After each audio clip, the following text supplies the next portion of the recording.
Welcome to the channel educational उन्नति।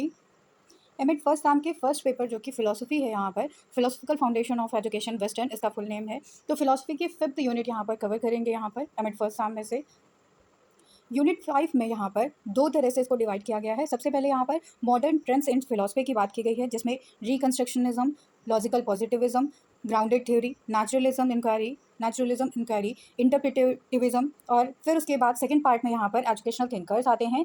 तो educational thinkers में यहाँ पर पाब्लो फ्रेरे की बात की गई है और इवान इलीच की बात की गई है। तो आइए स्टार्ट करते हैं।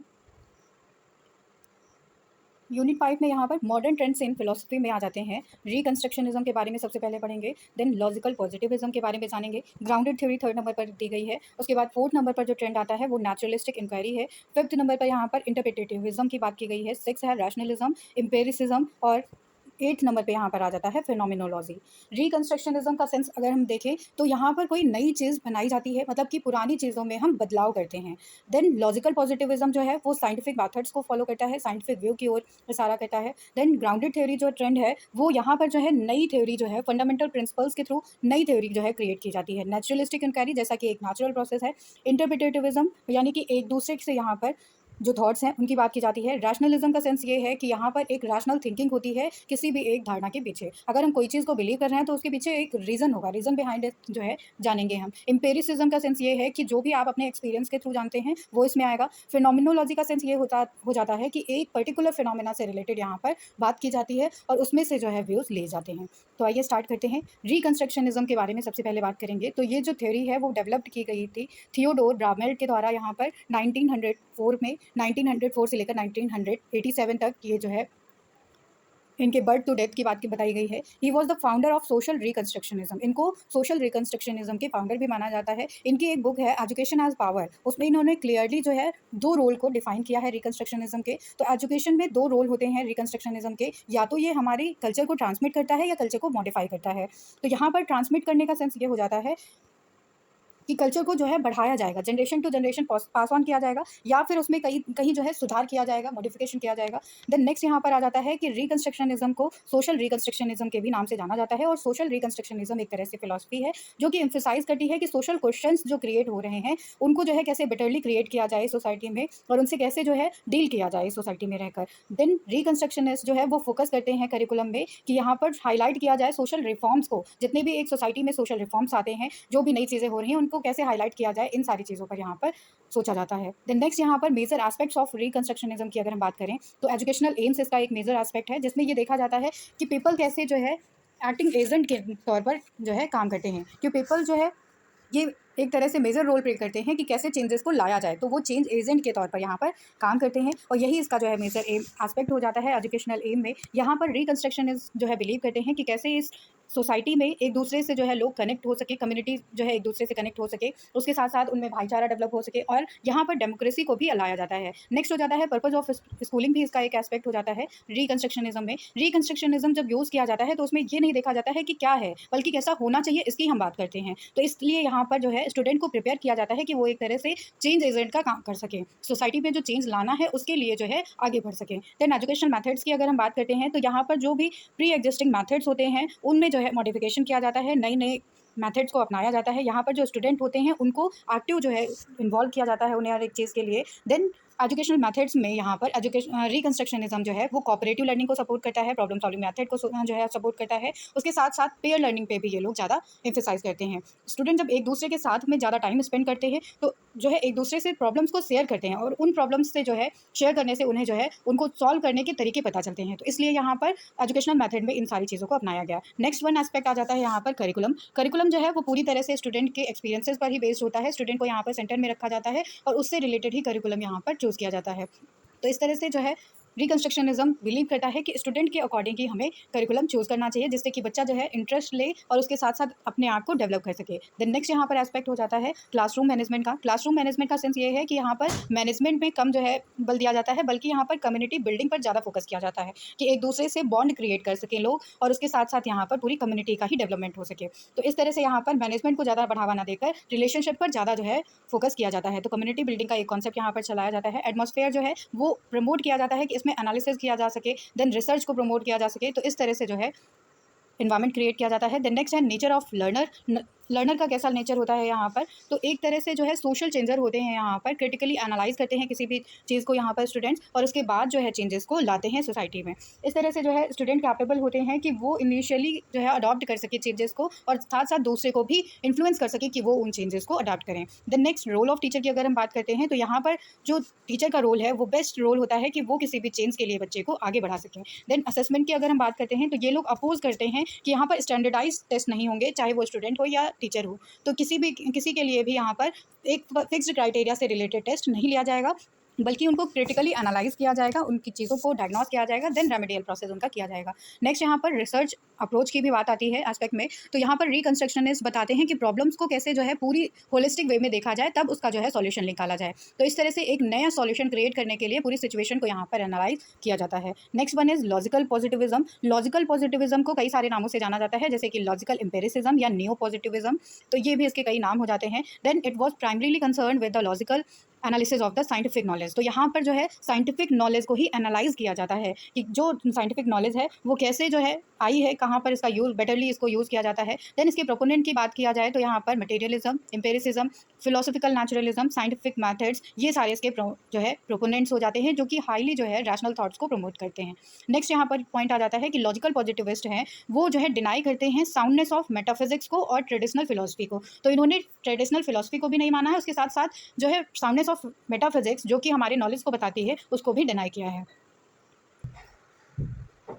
देन यहाँ पर लॉजिकल पॉजिटिविज्म जो है उसके दो सोर्सेज होते हैं नॉलेज के लिए। फर्स्ट सोर्स यहाँ पर माना गया है लॉजिकल रीजनिंग को, और सेकंड सोर्स यहाँ पर माना गया है एम्पेरिकल एक्सपीरियंसेस को। लॉजिकल रीजनिंग का सेंस ये हो जाता है कि कोई भी थॉट अगर आप उस पर बिलीव कर रहे हैं तो उसका जो है आपको रीज़न पता होना चाहिए कि इसका जो है वैलिड रीज़न क्या है। और उसके साथ साथ सेकंड जो सोर्स माना गया है वो एम्पेरिकल एक्सपीरियंस को माना गया है। एम्पेरिकल एक्सपीरियंस का सेंस ये हो जाता है कि यहाँ पर जो है एक्सपीरियंस जो है स्टूडेंट किसी भी इंडिविजुअल का जो एक्सपीरियंस है उसके बेसिस पर ही थॉट्स को क्रिएट किया जाता है। तो जो लॉजिकल रीजनिंग है वो एक तरह से एनालिटिकल होता है, क्योंकि हम रीजन्स को यहाँ पर एनालाइज करते हैं लॉजिकल वे में, लेकिन जो एम्पेरिकल एक्सपीरियंस होता है वो सिंथेटिक होता है नेचर में, क्योंकि यहाँ पर हम अलग अलग एक्सपीरियंसेस से किसी एक जो है थॉट को क्रिएट करते हैं। नेक्स्ट यहाँ पर पॉइंट हो जाता है कि logical positivist were aware that scientific knowledge does not exclusively rise from the experience.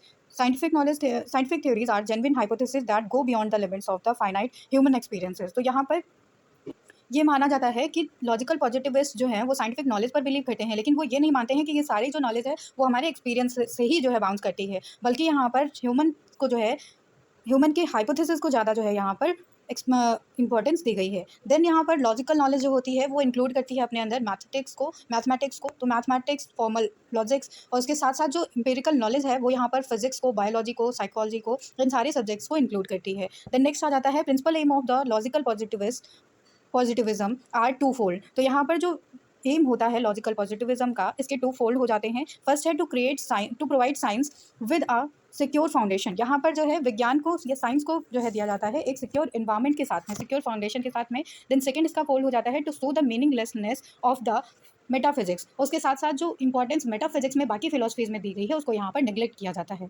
Next यहाँ पर मेन फिलोसफिकल टेनेंट्स जो है बताए गए हैं लॉजिकल पॉजिटिविज्म के। तो फर्स्ट यहाँ पर आ जाता है वेरिफिबिलिटी प्रिंसिपल। वेरिफिबिलिटी प्रिंसिपल का सेंस यही हो जाता है, वेरिफिबिलिटी प्रिंसिपल का सेंस ये है यहाँ पर कि इसमें जो लॉजिकल रीजनिंग है उसमें हम मैथमेटिक्स के नॉलेज को इंक्लूड करते हैं, जिसके लिए एक फॉर्मल लॉजिक को जो है अप्लाई करना पड़ता है। देन एम्पेरिकल नॉलेज जो है उसमें हम फिजिक्स, बायोलॉजी और साइकोलॉजी को इंक्लूड करते हैं, जिसमें सिर्फ एक्सपीरियंसेस को ही जो है इंपॉर्टेंस दी जाती है। Next one is elimination of metaphysics. Elimination of metaphysics का सेंस यहाँ पर ये बताया गया, मीनिंगलेस वर्ड्स को यहाँ पर नेग्लेक्ट किया गया, उसके साथ साथ formed in a invalid syntactic way.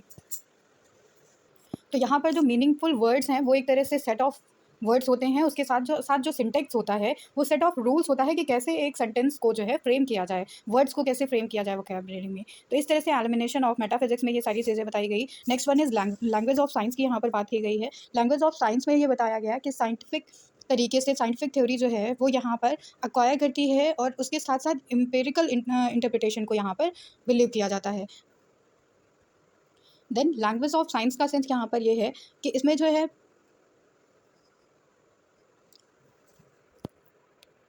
Correlation establish किया जाता है रियल ऑब्जेक्ट्स के बीच में और अब्स्ट्रैक्ट कॉन्सेप्ट के बीच में। तो जो चीज़ें हमें रियल में दिखाई दे रही हैं, फिजिकल तौर पर प्रेजेंट हैं, और जो चीज़ें हमारे माइंड में हैं, कॉन्सेप्ट जो हैं हमारे अब्स्ट्रैक्ट कॉन्सेप्ट, उनके बीच में कोरिलेशन यहाँ पर दिखाया जाता है। यहाँ पर 3 तरह के टर्म्स को डिफाइन किया गया है लैंग्वेज ऑफ साइंस में। फर्स्ट जो है टर्म आ जाता है लॉजिकल टर्म्स, जिसमें मैथमेटिकल टर्म्स को इंक्लूड किया जाता है। देन ऑब्जर्वेशनल टर्म्स हैं। ऑब्जर्वेशनल टर्म्स में वो सारे ऑब्जेक्ट और प्रॉपर्टीज इंक्लूड किए जाते हैं जो डायरेक्टली ऑब्जर्व किए जा सकते हैं या मेजर किए जा सकते हैं। देन थर्ड जो टर्म आता है वो थ्योरेटिकल टर्म्स आ जाते हैं। थ्योरेटिकल टर्म्स में वो सारे ऑब्जेक्ट और प्रॉपर्टीज आते हैं जिनको हम ना तो मेजर कर सकते हैं ना ऑब्जर्व कर सकते हैं, बल्कि वो हमारे डायरेक्ट ऑब्जर्वेशन से जो है निकलते हैं। तो इस तरह से यहाँ पर 3 टर्म्स हो गए। देन नेक्स्ट यहाँ पर जो पॉइंट आ जाता है, नेक्स्ट टेनेंट होता है यहाँ पर ऑब्जर्वेशनल टर्म और थ्योरेटिकल टर्म्स। ऑब्जर्वेशनल टर्म्स और थ्योरेटिकल टर्म्स जो हैं वो पूरी तरह से डिपेंड करते हैं हमारे वेरिफिएबिलिटी प्रिंसिपल्स पर, जो कि हमारे लॉजिकल रीजनिंग और एम्पिरिकल एक्सपीरियंसेस होते हैं। देन यहाँ पर सिंथेटिक और एनालिटिकल स्टेटमेंट आते हैं, जो कि यहाँ पर रिलेशनशिप बताते हैं जो हमने जो है एनालाइज किया है और सिंथेसाइज किया है सेंटेंसेस को उनके बीच में। देन यहाँ पर प्रोबेबिलिटी और इंडक्टिव लॉजिक्स आते हैं, जिसमें 2 पॉइंट इंक्लूड किए जाते हैं।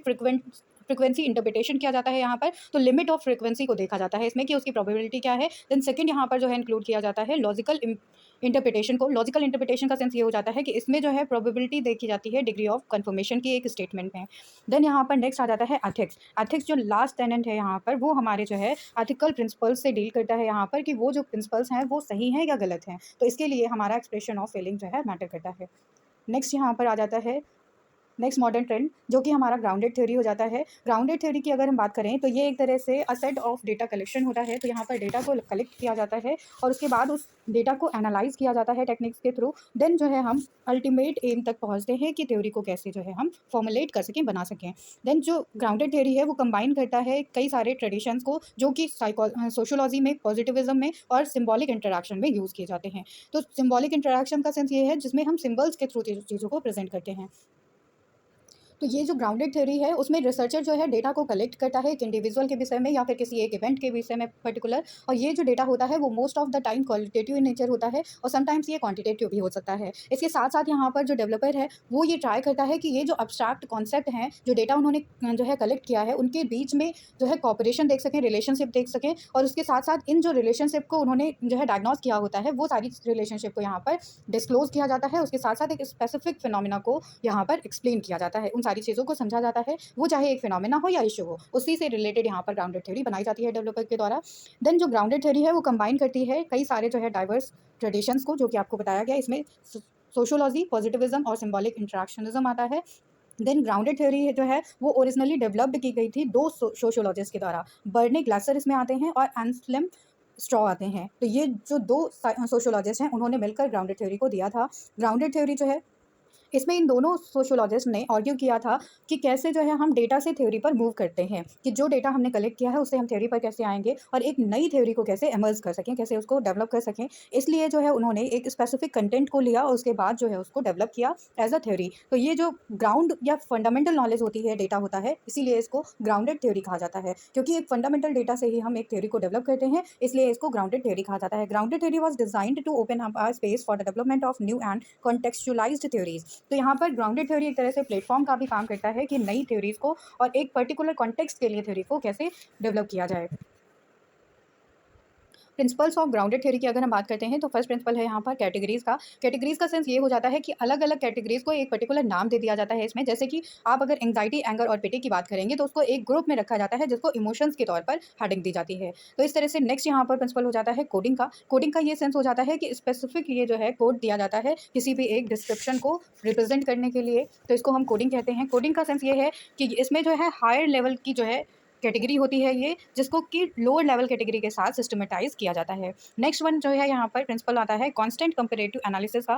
कांस्टेंट कंपैरेटिव एनालिसिस जो है उसमें हम आइडेंटिफाई करते हैं कि 2 या 2 से ज़्यादा कैटेगरीज के बीच में क्या सिमिलरिटीज़ हैं और क्या डिफरेंसेस हैं, इसीलिए इसको कंपैरेटिव एनालिसिस कहा गया है। तो ये जो कॉमन फीचर्स होते हैं उस फिनोमिना के, उसी के बेसिस पर यहाँ पर डिफरेंसेस को फोकस किया जाता है और सब कैटेगरीज में डिवाइड किया जाता है। The next principle 4th number पर आता है निगेटिव केस एनालिसिस का। निगेटिव केस एनालिसिस जो है इसमें एक तरह से रिलेशनशिप देखा जाता है और इमर्जिंग थ्योरीज को डेवलप किया जाता है, एविडेंसेस को देखा जाता है और इसीलिए इसको नेगेटिव केसेस कहा जाता है। नेगेटिव केसेस का ये सेंस हो जाता है कि जो भी यहाँ पर गैप पाया जाता है कि या फिर जो भी चीज़ें यहाँ पर फिट नहीं बैठती हैं, उन सारी चीज़ों को आइडेंटिफाई कर लिया जाता है। देन फिफ्थ प्रिंसिपल इसमें से आ जाता है थ्योरेटिकल सेंसिटिविटी का। थ्योरेटिकल सेंसिटिविटी का सेंस ये है कि यहाँ पर डिस्क्रिप्टिव टू एनालिटिकल लेवल पर आया जाता है। यहाँ पर जो डिस्क्रिप्शन होती है उसको अब एनालाइज किया जाता है ग्राउंडेड थ्योरी में। ये जो रिसर्चर हैं वो इंटरैक्ट होते हैं अब यहाँ पर डेटा से, उसके साथ साथ यहाँ पर आंसर्स को भी मॉडिफाई किया जाता है, एक दूसरे से क्वेश्चन किया जाता है। तो ये सारी चीज़ें यहाँ पर आती हैं। उसके साथ साथ यहाँ पर जो डेटा कलेक्शन है उसको कोडिंग के साथ में जो है देखा जाता है, देन जो है चीज़ों को एनालाइज किया जाएगा। 6 नंबर पर यहाँ पर जो प्रिंसिपल होता है वो थ्योरेटिकल सैम्पलिंग कहा जाता है। थ्योरेटिकल सैम्पलिंग एक फर्दर स्टेप होता है डेटा कलेक्शन के लिए ही, जिसमें कैटेगरीज को जो है अलग अलग डिवाइड किया जाता है, उनका एनालिसिस किया जाता है और यहाँ पर जो रियलिटी होती है उसको आइडेंटिफाई किया जाता है। नेक्स्ट जो प्रिंसिपल है 7 नंबर पर वो थ्योरेटिकल सैचुरेशन का होता है। थ्योरेटिकल सैचुरेशन का मतलब हो जाता है कि ये एक प्रोसेस है डेटा कलेक्शन का या डेटा एनालिसिस का इस ग्राउंडेड थ्योरी में, जो कि कंटिन्यू करता है सैचुरेशन को जो है अचीव करने के लिए। थ्योरेटिकल सैचुरेशन एक तरह से एंड गोल हो जाता है, ना कि ये रियलिटी है। देन यहाँ पर मेमो राइटिंग आता है 8 नंबर पर प्रिंसिपल। मेमो राइटिंग का सेंस ये हो जाता है कि अब जो इंपॉर्टेंट पार्ट्स होते हैं ग्राउंडेड थ्योरी मेथड के, उनको नोट डाउन किया जाता है। डेटा कलेक्शन और एनालिसिस के बाद में एक तरह से रिटन रिकॉर्ड को प्रिपेयर किया जाता है इस थ्योरी के डेवलपमेंट के लिए। Then as a result memo writing जो है वो इन्फॉर्मेशन प्रोवाइड करती है इस रिसर्च प्रोसेस के लिए और उसके साथ साथ जो इसकी फाइंडिंग्स है उसको रिप्रेजेंट करती है इसमें। Then next one is philosophy of the grounded theory. Grounded theory की फिलोसफी की बात करें तो ये एक तरह से जो है sympathetic to the interpretative analysis. Then next हो जाता है सिंपैथेटिक होती है ये सम फैक्ट्स ऑफ पॉजिटिविज्म के लिए। देन सिंपैथेटिक होती है ये फिलॉसफी ऑफ सिंबॉलिक इंटरैक्शनिज्म के लिए। तो इसमें इंटरप्रिटेटिव एनालिसिस भी किया जाता है लोगों के द्वारा, फैक्ट्स की भी बात की जाती है और उसके साथ साथ यहाँ पर सिंबॉलिक जो है इंटरैक्शन का भी यूज़ किया जाता है, क्योंकि ग्राउंडेड थ्योरी में सिंबल्स का बहुत रोल होता है यहाँ पर चीज़ों को रिप्रेजेंट करने के लिए। देन यहाँ पर नेक्स्ट ट्रेंड आता है नेचुरलिस्टिक इंक्वायरी। नेचुरलिस्टिक इंक्वायरी का सेंस ये हो जाता है कि ये एक नेचुरल फॉर्म में ऑब्जर्वेशन होता है रिसर्चर का, जो वो डिस्क्राइब करता है सोशल वर्ल्ड को, जैसे उसने जो है उसको समझा होता है, उसको इंटरप्रेट करता है अपने एक्सपीरियंसेस को, देन अपने एक्शंस को यहाँ पर स्पेसिफिक पीपल्स के लिए जो है एक्शंस लेता है, ग्रुप्स के लिए जो है एक्शंस लेता है, उनको कल्चर कॉन्टेक्स्ट से जोड़ता है। ये जो नेचुरलिस्टिक इंक्वायरी है वो एक तरह से क्वालिटेटिव रिसर्च पर बेस्ड होती है मेथड पर, क्योंकि यहाँ पर जो है क्वालिटेटिव डेटा ही प्रोवाइड होता है। इनमें इंक्लूड किया जाता है एथनोप्रोलॉजी को, सोशियोलॉजी को, जिसमें हम डायरेक्ट पार्टिसिपेशन के थ्रू ऑब्जर्व कर सकते हैं, डायरेक्ट ऑब्जर्वेशन कर सकते हैं, डायरेक्टली जो है चीज़ों को ऑब्जर्व कर सकते हैं, एथनोग्राफिक स्टडी कर सकते हैं या केस स्टडी कर सकते हैं। एथनोग्राफिक स्टडी का सेंस ये हो जाता है कि अगर हम आप किसी एक पर्टिकुलर कास्ट के बारे में या पर्टिकुलर चीज़ों के बारे में जानना चाहते हैं, तो वहाँ पर जाकर हैंड्स ऑन एक्सपीरियंस आपको लेना पड़ता है, उस सिचुएशन को आपको जो है फील करना पड़ता है, वहाँ पर जाकर चीज़ों को अपनी आंखों से ही देखना पड़ेगा, उनको सीखना पड़ेगा। जैसे आप किसी ट्राइबल शेड्यूल कास्ट के बारे में जानना चाहते हैं, ट्राइब्स के बारे में जानना चाहते हैं, तो वहाँ पर जाकर उनके इन्वायरमेंट में आपको रहना पड़ेगा, तब जाके आप उनके बारे में जानकारी ले सकते हैं। तो इस तरह से जो है नेचुरलिस्टिक इंक्वायरी को बताया गया कि इन सारे मेथड्स के थ्रू आप नेचुरलिस्टिक इंक्वायरी को कर सकते हैं। देन यहाँ पर जो है एक्सप्लोरेटरी रिसर्च के लिए ये जाना ज़्यादा बेनिफिशियल होती है, क्योंकि यहाँ पर अगर आप किसी चीज़ को एक्सप्लोर करना चाहते हैं तो ये जो है बेनिफिशियल हो जाएगी। देन नेचुरलिस्टिक इंक्वायरी जो है वो बेस्ड होती है सोशोलॉजिकल पैराडिज्म ऑफ ऑर्गेनाइजेशन पर। इसकी कुछ इंपॉर्टेंस होती हैं, तो ये डायरेक्टली जो है कॉन्टैक्ट करती है इन्वेस्टर्स के बीच में, इन्वेस्टिगेटर्स के बीच में और एक्टर्स के बीच में। उस सिचुएशन में जो लोग हैं और जो उसको इन्वेस्टिगेट कर रहा है, उन दोनों के बीच में यहाँ पर डायरेक्ट कॉन्टैक्ट होते हैं। उसके साथ साथ it uses emerge strategies to design the study. ये हेल्प करती है कि कैसे जो है स्ट्रैटेजी को बिल्डअप किया जाए एक स्टडी के लिए। देन ये डेवलप करती है डेटा कैटेगरीज को। उसके साथ साथ it does not attempt to generalise the findings to a universe. Naturalistic inquiry जो है वो पर्टिकुलर चीज़ों से ही रिलेटेड होती है, तो इसकी फाइंडिंग्स को यूनिवर्सलाइज नहीं किया जाता है। नेक्स्ट ट्रेंड यहाँ पर आ जाता है इंटरप्रिटेटिविज्म। इंटरप्रिटेटिविज्म का सेंस ये है यहाँ पर कि ये एक तरह से अप्रोच है जो कि मीनिंगफुल नेचर ऑफ पीपल्स के कैरेक्टरिस्टिक्स पर बेस्ड होती है और पार्टिसिपेशन होता है यहाँ पर सोशल और कल्चरल लाइफ का। तो यहाँ पर एक पीपल के कैरेक्टर में जो भी जो है चीज़ें मीनिंगफुल होती हैं, जो भी चीज़ें उसके नेचर में ऐसी होंगी जिनको तवज्जो दिया जा सके, उन सारी चीज़ों को यहाँ पर अडॉप्ट किया जाता है उनके सोशल और कल्चरल लाइफ से रिलेटेड। देन ये डिनोट करती है एक तरह से कि क्या चीज़ें यहाँ पर जो है इंपॉर्टेंस रखती हैं पीपल्स की। जैसे ये नॉलेज है तो वो रियलिटी में सोशल कंस्ट्रक्ट की ओर जाती है। देन यहाँ पर जो है इंटरप्रिटेटिविस्ट जो है वो बताते हैं कि कैसे जो है मीनिंग्स और मोटिव्स के बिहाइंड में, उसके पीछे में ह्यूमंस के एक्शंस होते हैं। जैसे कि अगर ह्यूमन के बिहेवियर की और इंटरेक्शन की बात करें तो यहाँ पर वो जो है सोसाइटी से रिलेटेड होते हैं, वो उनके कल्चर से रिलेटेड होंगे। एक पर्सन वैसे ही बिहेव करता है जिस फैमिली में, जिस सोसाइटी में वो रहता है और जिस कल्चर में उसका जन्म हुआ होता है। इंटरप्रिटेटिविस्ट का कहना है कि जो डिफरेंसेस एक पर्सन से दूसरे पर्सन में पाए जाते हैं, जो इंडिविजुअल डिफरेंसेस हैं, उन्हें हमें जो है अप्रिशिएट करना चाहिए, उन्हें हमें तारीफ़ करना चाहिए उन सारी चीज़ों की, क्योंकि एक पर्सन जो है वो यूनिक क्रिएशन होता है यहाँ पर। तो इस तरह से हर एक में जो है हम कुछ ना कुछ स्पेशलिटी देखते हैं, उन सारी स्पेशलिटी को हम एक तरह से डिफरेंट अपॉर्चुनिटीज़ के तौर पर देख सकते हैं। देन नेक्स्ट यहाँ पर पॉइंट आ जाता है, इंटरप्रिटेटिविस्ट का कहना है कि रियलिटी जो है वो यहाँ पर मल्टीपल भी हो सकती है और उसके साथ साथ रिलेटिव भी हो सकती है, वो रिलेट भी कर सकती है और अलग अलग भी हो सकती है, तो किसी भी फॉर्म में रियलिटी एग्जिस्ट कर सकती है। इंटरप्रिटेटिविस्ट का कहना है कि ये सब्जेक्टिव होते हैं, ये ऑब्जेक्टिव चीज़ों पर नहीं बिलीव करते हैं, बल्कि इनका जो भी कहना है वो एक तरह से सब्जेक्टिव नेचर का होता है, उसके बारे में ये पूरी तरह से एक्सप्लेनेशन देते हैं। Then they believe peoples makes their own choices, तो यहाँ पर जो लोग होते हैं वो अपनी खुद की चॉइस पर बिलीव करते हैं। नेक्स्ट यहाँ पर एजुकेशनल थिंकर्स के बारे में बात की गई है। पाउलो फ्रेरे के बारे में सबसे पहले क्वेश्चन आता है यहाँ पर। तो पाउलो फ्रेरे के लाइफ स्केच के बारे में बात करेंगे। इनका इंट्रोडक्शन यहाँ पर देख लेते हैं। ये एक तरह से ग्रेट फिलोसफर हैं जिनका पूरा नाम हो जाता है पाउलो रेगुलस नेविस फेरे। तो ये एक ब्राज़ीलियन एजुकेटर और फिलोसफर रह चुके हैं जो कि अपने लिटरेसी मेथड के बारे में जाने जाते हैं। He has also called the greatest living educator, a master and a teacher. उन्हें इन सारे नामों से जाना जाता है। इनका जन्म 19 सितंबर 1921 में ब्राज़ील में हुआ था। उसके साथ इनकी मृत्यु जो है वो हार्ट फेल्योर से हुई थी। इनको हार्ट अटैक से जो है इनकी मृत्यु हुई थी 2 मई को 1997 में। देन यहाँ पर एजुकेशनल फिलॉसफी ऑफ फेरे की बात करते हैं। तो पाउलो फेरे ने कौन सी एजुकेशनल फिलॉसफी को प्रेजेंट किया? इसमें इन्होंने एक सिंपल मेथड को ना प्रेजेंट करके बल्कि एक जो है ऑर्गेनिक पॉलिटिकल कॉन्शियसनेस को प्रेजेंट किया था यहाँ पर। पाउलो फ्रेरे यहाँ पर क्रिटिसाइज़ करते हैं जो कि एक व्यू प्रेजेंट किया गया जैसे कि ऑब्जेक्टिविटी और subjectivity of aspect of the social transformation. तो इस चीज़ को यहाँ पर ये नेग्लेक्ट कर देते हैं कि सोशल ट्रांसफॉर्मेशन ना तो जो है एक एस्पेक्ट है ऑब्जेक्टिविटी का, ना ही जो है सब्जेक्टिविटी का, बल्कि ये इंसिस्ट करते हैं कि ये जो रिवोल्यूशनरी चेंज आ रहा है, लगातार जो चीज़ें बदल रही हैं, वो एक तरह से प्लेस गेन करती हैं जो कि यहाँ पर कंसिस्टेंटली क्रिएट होता है वर्ड और डीड के कमिटमेंट से। देन यहाँ पर नेक्स्ट बात करेंगे, according to Paulo Freire, no one can teach anyone else. कोई भी किसी को भी पढ़ा नहीं सकता है। नो वन अर्न्स अलोन, कोई भी अकेले जो है कमा नहीं सकता है। पीपल लर्न टुगेदर, लोग एक दूसरे के साथ में ही सीखते हैं। एक्टिंग इन, एक दूसरे के साथ में जो है एक्ट करते हैं। एंड देयर वर्ल्ड, और इस वर्ल्ड में रहकर वो चीज़ें करते हैं। पाउलो फेरे जो है कहते हैं, there will be no significant learning if the people fails to establish the relationship with the object if he doesn't act toward it. तो यहाँ पर जो है पाउलो फेरे का कहना था कि जो स्टूडेंट हैं वो अगर रिलेशनशिप बिल्डअप नहीं कर पाते हैं एक ऑब्जेक्ट के बीच में, तो वो यहाँ पर किसी भी लर्निंग को इनिशिएट नहीं कर सकते हैं।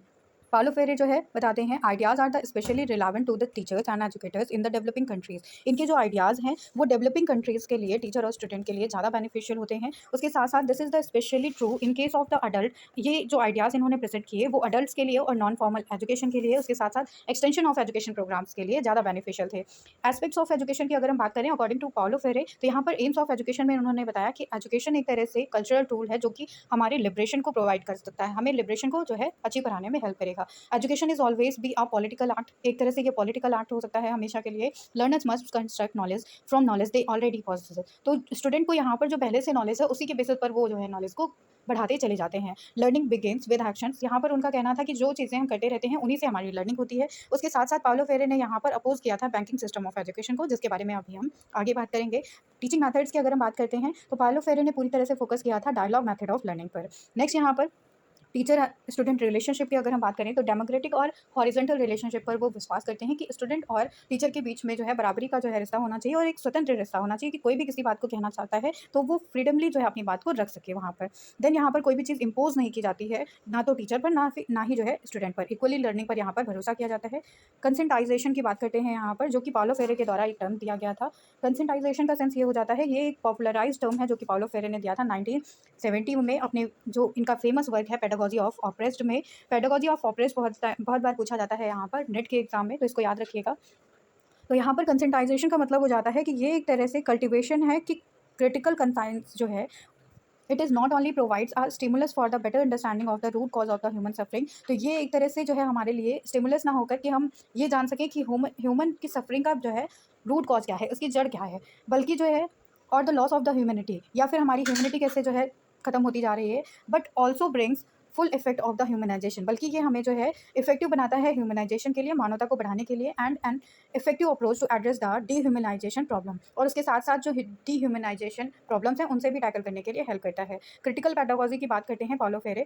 Critical pedagogy is is an educational approach for developing critical consciousness और critical awareness in a learner. Critical pedagogy एक तरह से हेल्पफुल होती है कि हम लर्नर्स में कैसे क्रिटिकली उनको कॉन्शियस बना सकें, उसके साथ साथ उनको क्रिटिकली अवेयर कर सकें किसी भी प्रॉब्लम के लिए, कि एक प्रॉब्लम अगर है तो उसका सॉल्यूशन वो कैसे जो है अपने विद इन द एनवायरमेंट कैसे वो उस चीज़ का सॉल्यूशन ढूंढ सकते हैं। Critical pedagogy enables student to question and challenge domination beliefs and practices the dominate. तो क्रिटिकल पेडागॉजी स्टूडेंट्स को बढ़ावा देती है, मोटिवेट करती है कि कैसे वो जो है क्वेश्चंस को अराइज कर सके और उन सारे जो है कन्फ्यूजन्स को क्लियर कर सकें। देन इसकी कुछ कैरेक्टरिस्टिक्स भी होती हैं अपनी, कि ये पहले से जो है प्रिजम्पशंस पर बेस्ड होती है, जो कि हमारे ऑल एजुकेशन इज़ पेडागॉजी। कोई भी एजुकेशन है तो वो एक पेडागॉजी के तौर पर ही है, इस प्रिजम्पशन पर बेस्ड होती है ये। Transform the learner from object to subject पर यहाँ पर ट्रांसफॉर्म किया जाता है स्टूडेंट्स को, कि यहाँ पर जो एक पर्टिकुलर नॉलेज है उससे जो है उनको एक कंप्लीट नॉलेज पर जो है लाया जाता है। ये डायलॉग मेथड पर फोकस करती है critical pedagogy. Then needs to create new forms of knowledge. Critical pedagogy को चाहिए कि ये न्यू फॉर्म्स ऑफ नॉलेज को क्रिएट करती है, इसलिए ये भी एक इसकी कैरेक्टरिस्टिक हो जाती है। ये जो मेथड है वो इशू सेंटर्ड होता है या प्रॉब्लम सेंटर्ड होता है। इसके साथ साथ क्रिटिकल पेडागॉजी जो है वो बेटर अंडरस्टैंडिंग को फॉलो करती है यहाँ पर, कि स्टूडेंट्स में बेटर अंडरस्टैंडिंग्स को बढ़ावा दिया जा सके और कैसे वो जो है इस वर्ड को समझ सके, उसको बेटरली जो है डिफाइन कर सके, इन सारी चीज़ों पर ज़्यादा एम्फेसाइज किया जाता है। Then banking system of education की अगर हम बात करते हैं यहाँ पर, तो पाउलो फेरे जो है वो क्रिटिसाइज करते हैं प्रेजेंट मैथड को, और उन्होंने बताया कि एक तरह से यहाँ पर जो स्टूडेंट्स होते हैं वो पैसिव रोल में होते हैं और टीचर जो है एक्टिव फॉर्म में होते हैं, क्योंकि टीचर जितना स्टूडेंट को बता देता है स्टूडेंट उतनी ही नॉलेज को जो है एक्सेप्ट करता है, उसके सिवाय यहाँ पर जो है किसी भी तरह के एक्शन को स्टूडेंट नहीं करते हैं। तो इस तरह से एक तरह से जो है यहाँ पर टीचर जो है वो मेन रोल में आ जाता है और स्टूडेंट यहाँ पर जो है एक तरह से साइड रोल में आ जाता है। तो यहाँ पर एक टीचर जो भी उसके माइंड में, जो भी लर्नर्स के माइंड में डालता जाता है, उन्हीं सारी इन्फॉर्मेशन को, नॉलेज को यहाँ पर बच्चा अडॉप्ट करता रहता है। तो ये एक तरह से उन्होंने कनेक्ट किया कि जैसे आप जो है बैंक अकाउंट में अपने मनी डिपॉजिट करते हैं, वैसे ही यहाँ पर टीचर नॉलेज को डिपॉजिट करता है स्टूडेंट्स के माइंड में। तो ये बैंकिंग मॉडल ऑफ एजुकेशन से रिलेटेड है, जिसको यहाँ पर क्रिटिसाइज किया गया था पाउलो फेरे के द्वारा। पाउलो फेरे का कहना था यहाँ पर कि ये इसीलिए इन्होंने क्रिटिसाइज किया क्योंकि यहाँ पर जो स्टूडेंट था वो एक पैसिव रोल में था, पैसिव ऑब्जेक्ट की तरह से कार्य कर रहा था, उसका कोई भी इन्वॉल्वमेंट नहीं था लर्निंग में। देन यहाँ पर लर्निंग सर्कल्स की बात कही गई थी। लर्निंग सर्कल्स एक तरह से नॉन हायरार्किकल क्लास मॉडल होता है, और ये जो कंडीशंस होती है वो एक्टिवली क्रिएट करती है कि कैसे जो है नेचुरली कोई चीज़ अकर हो सकती है। देन यहाँ पर जो है this critical and liberating the dialogue also known as the culture circle is the heart of the Paulo Freire's pedagogy. ये जो सर्कल है वो पूरी तरह से जो है 12 से लेकर 25 तक जो ग्रुप होता है उन स्टूडेंट्स के या उन टीचर्स के ग्रुप के लिए ज़्यादा बेनिफिशियल होता है, और इसमें जितने भी स्टूडेंट या टीचर इन्वॉल्व होते हैं वो एक जो है डायलॉजिकल जो है एक्सचेंज करते हैं अपने थॉट्स का। देन यहाँ पर 4 बेसिक एलिमेंट्स को जो है बताया गया है। 4 बेसिक एलिमेंट्स में यहाँ पर प्रॉब्लम पोजिंग आ जाता है। तो जब पाउलो फेरे ने बैंकिंग सिस्टम ऑफ एजुकेशन को क्रिटिसाइज़ किया था, तब इन्होंने प्रॉब्लम पोजिंग एजुकेशन मेथड को दिया। प्रॉब्लम पोजिंग एजुकेशन मेथड जो होता है उसमें टीचर एक प्रॉब्लमेटिक सिचुएशन देता है, बच्चे उस सिचुएशन को एनालाइज करते हैं, देन स्टूडेंट जो है अपने थॉट्स को प्रेजेंट करते हैं, अपने आइडियाज़ को प्रेजेंट करते हैं, उसके साथ साथ यहाँ पर टीचर और स्टूडेंट मिलकर उन सारी प्रॉब्लम्स को जो है सॉल्व करते हैं। तो ये प्रॉब्लम पोजिंग एजुकेशन का मेथड था यहाँ पर, जो कि एक एलिमेंट भी होता है लर्निंग सर्कल में। देन सेकंड एलिमेंट है क्रिटिकल डायलॉग का। थर्ड यहाँ पर एलिमेंट हो जाता है सॉल्यूशन पोजिंग का, और फोर्थ है प्लान ऑफ एक्शन का। नेक्स्ट यहाँ पर इवान इलिच के बारे में बात की गई है एजुकेशनल थिंकर्स में। तो एजुकेशनल थिंकर्स में इवान इलिच भी बहुत इंपॉर्टेंट हो जाते हैं यहाँ पर। इवान इलिच का अगर हम इंट्रोडक्शन देखना चाहें तो इनका जन्म वियना में हुआ था। इनके फादर इवान पीटर थे, जो कि एक सिविल इंजीनियर थे। He attended a religious school from 1931 to 1941। तो यहाँ पर इवान इलिच ने एक रिलीजियस स्कूल में जो है शिक्षा ग्रहण की थी, और उसका जो है ड्यूरेशन यहाँ पर 1931 से लेकर 1941 तक का था। इन 1956 में 30 एज में इवान इलिच जो है वो अपॉइंट किए गए थे वाइस डायरेक्टर के लिए कैथोलिक यूनिवर्सिटी में इनको जो है वाइस डायरेक्टर के लिए अपॉइंट किया गया था।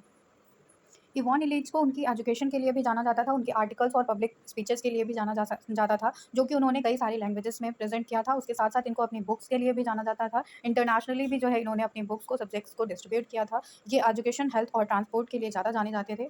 देन यहाँ पर इवान इलिच की एजुकेशनल फिलॉसफी आती है। इवान इलिच की जो एजुकेशनल फिलॉसफी है इसमें एजुकेशनल प्रॉब्लम्स को ज़्यादा फोकस में रखा गया है, कि कैसे जो है गवर्नमेंट कॉलेजेस जो हैं वहाँ पर क्या सिचुएशंस हैं, क्या प्रॉब्लम्स आती हैं, और कैसे जो है उन प्रॉब्लम्स के बारे में लोगों की सोच है। इवान इलिच यहाँ पर जो है क्लेम करते हैं मोस्ट लर्निंग हैपन्स इनफॉर्मली। उनका कहना था कि जो भी लर्निंग अक्सर जो है इनफॉर्मली होती है, मतलब हम अपने डे टू डे लाइफ में ही चीज़ों को सीखते रहते हैं। Then institutionalized schooling hinders true learning. तो यहाँ पर उनका कहना था कि जो इंस्टीट्यूशन या स्कूल्स में लर्निंग होती है वो एक तरह से बाधक होती है बच्चे की रियल लर्निंग में। देन यहाँ पर उनका कहना था the ideal education system allow people to choose what they learn and when they learn. एक आइडल जो एजुकेशन सिस्टम होता है उसमें ये फ्रीडम होती है पीपल्स को कि वो ये चूज़ कर सके कि उनको क्या जो है सीखना है और कैसे सीखना है।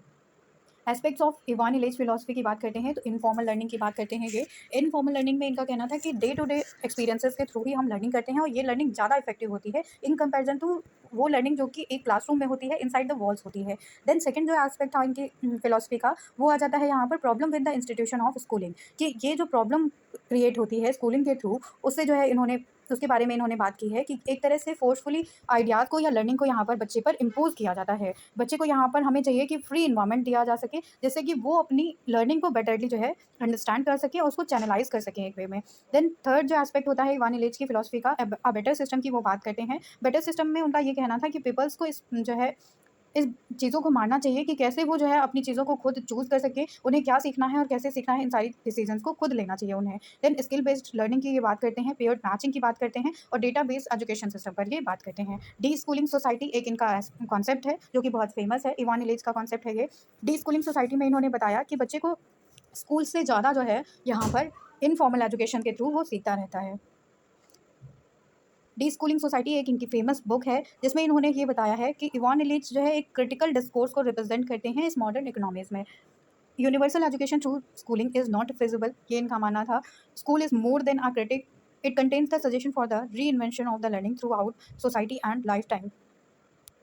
डी स्कूलिंग सोसाइटी जो है उसको कंटिन्यू किया गया था सेल्फ एजुकेटर के द्वारा और अनस्कूलिंग फैमिलीज़ के द्वारा। यहाँ पर ऑब्वियसली जो है टीचर्स को ना कम करके बल्कि यहाँ पर क्रेडेंशियल बोर्ड्स को भी कम किया गया था।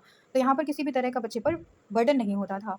तो डी स्कूलिंग सोसाइटी को इस्टेब्लिश क्यों किया गया, जो है कॉन्सेप्ट को क्यों लाया गया, क्योंकि यहाँ पर एक तरह से डी स्कूलिंग सोसाइटी की बात इसलिए भी की जाती है क्योंकि यहाँ पर जो पुअर स्टूडेंट्स होते हैं या जो सोशली इकोनॉमिक ग्रुप से आते हैं जिनकी फैमिली बैकग्राउंड बहुत ज़्यादा मजबूत नहीं होता है, उन स्टूडेंट्स का यहाँ पर जो है एक्सप्लॉयटेशन किया जाता है। उनको जो है एक तरह से जो है नेग्लेक्ट किया जाता है क्लासरूम में। इसलिए यहाँ पर बच्चों को इक्वलाइज़ करने के लिए, इक्वल वे में लर्निंग के लिए और उनमें जो है समानता की भावना, इक्विटी की भावना बनी रहे, इसलिए जो है उन्हें ये कॉन्सेप्ट को प्रेजेंट किया गया था कि डी स्कूलिंग सोसाइटी से ही इन सारी चीज़ों को टैकल किया जा सकता है। डी स्कूलिंग सोसाइटी में कंटिन्यू किया गया था कि सेल्फ एजुकेटर्स को जो है बढ़ावा दिया जाएगा। एजुकेशनल थ्योरी ऑफ इवान इलेज की अगर हम बात करते हैं तो थ्योरी ऑफ वैल्यू की इन्होंने बात की है जिसमें ये कई सारे क्वेश्चंस को राइज करते हैं कि स्किल्स क्या हैं, कैसे गोल्स को अचीव किया जा सकता है। देन नेक्स्ट यहाँ पर हो जाता है थ्योरी ऑफ नॉलेज जिसमें इन्होंने बताया कि नॉलेज क्या है और कैसे डिफरेंट फॉर्म ऑफ बिलीव्स हैं, क्या जो है लाए क्या होता है, मिस्टेक क्या होती है। इसके दो फॉर्म्स को रिप्रेजेंट किया, स्किल्ड नॉलेज और लिबरल नॉलेज को।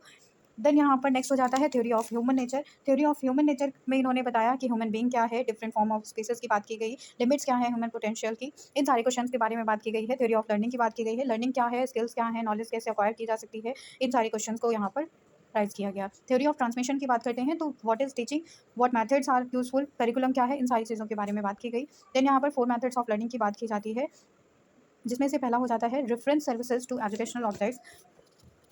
इसमें जो है फैसिलिटेट किया जाता है कि कैसे थिंग्स जो है यूज़ की जाती हैं या क्या प्रोसेस यूज़ किया जाता है फॉर्मल लर्निंग के लिए। देन सेकंड है यहाँ पर स्किल एक्सचेंजेस का सेंस ये हो जाता है कि ये जो स्किल्स हैं उनको कैसे जो है अचीव किया जा सके, कैसे एड्रेस किया जा सके। देन पीयर मैचिंग का सेंस ये हो जाता है कि बच्चे एक दूसरे के साथ में जो है लर्निंग करते हैं। देन यहाँ पर reference services to educator at large की बात की गई है। तो ये जो एजुकेटर्स होते हैं यहाँ पर पोलिंग और कंसल्टेशन के द्वारा फार्मर क्लाइंट्स को डील करते हैं। थ्योरी ऑफ अपॉर्चुनिटी की बात की जाती है तो एजुकेटेड, यहाँ पर भी कई सारे जो है क्वेश्चंस राइज होते हैं। Who is to be school, किसको जो है स्कूल किया जाए, किसको एजुकेट किया जाए, इन सारे क्वेश्चन का आंसर किया जाता है। थ्योरी ऑफ कंसेशन की भी बात की गई है कि कैसे कंसेशन को अचीव किया जा सके और क्या यहाँ पर जो है डिसएग्रीमेंट होता है, कैसे जो है पुअर और रिच के बीच में डिफरेंसेस किया जाए, कंट्री के बीच में डिफरेंसेस किया जाए। तो ये जो है एजुकेशनल फिलॉसफी हो गई। इसके बाद यहाँ पर कुछ पीवाईक्यूज़ आपको प्रेजेंट किए गए हैं जो कि 2017 से लेकर 18, 19, 20, 21, 22 ये सारे जो है पीवाईक्यूज़ हो जाते हैं जो कि यूनिट 5 से आपके पूछे गए हैं अभी तक। तो ये सारे ही क्वेश्चन आपके जो है मैराथन में इंक्लूड कर दिए गए हैं। Thank you everyone.